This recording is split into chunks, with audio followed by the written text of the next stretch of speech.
Yo, good morning mga gapi. It's all about gapi here. So, si King Romel may nagtanong sa atin sa Facebook paano pakainin yung mga fish niya and malaking tulong daw kasi para sa mga baguhan na tulad niya.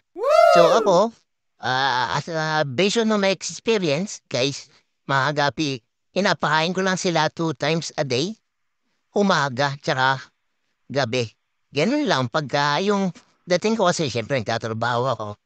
Apayin niyo sila sa umaga, tapos pag-uwi ko ng gabi, tsaka sila pinapahid. Pero, yung ano lang, yung sakto lang para sa dami nila. So, eto, ayos na nga. Yung mga isda na to, nasa community tank na to. Apayin nila sila siguro mga tatlo, dalawa, ganun. Depende sa likot nila. Kasi pag malamig, is mabagal silang kumain or pag may nangitlog dyan. At hindi naman ako nagbe-breed ng danyos, nag-auto-breed sila dito.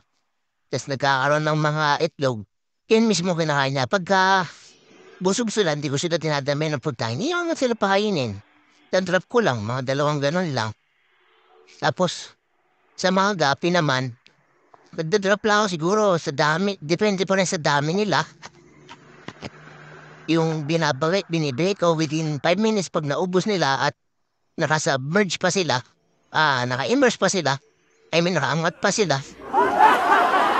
bibigyan ko ulit ng panibago. Sa fry naman, papainin ko sila. Kasi what pong grow out ang pinapakain ko, tsaka BBS kapag ang mga fry. Yung what pong grow out naman, di fry booster ginagamit ko, dinudurog ko naman yung grow out. Siyempre, mas iba yung content ng fry booster dun sa grow out. So, yun na yung pinapakain ko. Para sa mga baguhan kasi ako, hindi naman din ako expert, pero okay naman yung mga nangyayari doon sa isda ko. Kaya, din na ginagawa ko. I-share ko lang sa inyo kung paano ko sila inaalagaan. Hindi na sila kumain.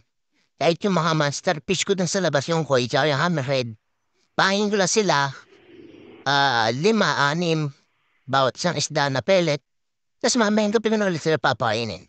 Yun lang, sinet ko lang din knowledge ko sa pag-aalaga ng isda, pati dito sa community ko, sa mga gapi ko. Umaga, gabi, gano'n ko lang sila painin, tapos saktuhan lang doon sa dami nila kung paano ko sila painin. Yan, hindi sila in-overfeed kasi maaaring mag-cause ng ammonia and iba, yung swimmer bladder, kung tawagin, yung sa isda. So, yun lang. Sinad ko lang sa inyo. It's all about Gapi here. Sana nakatulong sa'yo, boss. Sa mga bago rin, halos tulad ko. Yun lang. Bye, guys.